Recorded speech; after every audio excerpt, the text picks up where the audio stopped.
Boss, wala na pala tayong itlog. Bili ka doon isang tray. Sige, boss. Boss, isa ulit ko yung pera, hindi man pinabayaran. Bakit tray lang binili mo? Sabi mo, isang tray. Dong, bili ka ng salon pass. Saan salon ko yan mabili, boss? Anak, kaya nga ayaw kita pabalikin eh. Puntakin mo yung mama mo, uwi ka sa inyo. Sige, boss. Sandali, boss, tumawag anak ko. Hello, nak? Ma, pupuntahin ka daw ni boss.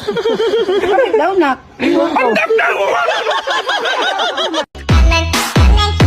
Dong, dahil aling nga kayo. Since dalawa naman kayo dito, pagtulungan nyo yung gawaing bahay ha. Sige, Opo, boss. Balik ka rin mo doon. Yung dulo na naman. Ano naman kutsara, pinagtulungan nyo!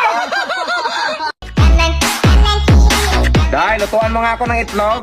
Dilaw, boss, o puti? Yung puti.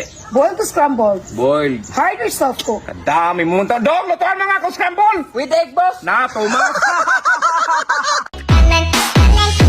Dahil, baka may makuha ka pang ibang personal assistant. Yung kapatid ko, boss, interesado Huwag yun. na lang, Day. Baka mas malala pa yun sa'yo. Yung iba na lang. Ay, yung kapitbahay ko, boss, gwapo yun. Sige, sige, yan, yan. Ito na, boss. Hi, boss. Anak nang bumalik ka pa talaga, Dong! Dahil, pahinging ang tubig. Ah, boss, mineral o natural? Mineral. Mainit o malamig? Malamig. Malaki o maliit? Day, soft drinks na lang, Day. Pepsi o Coke?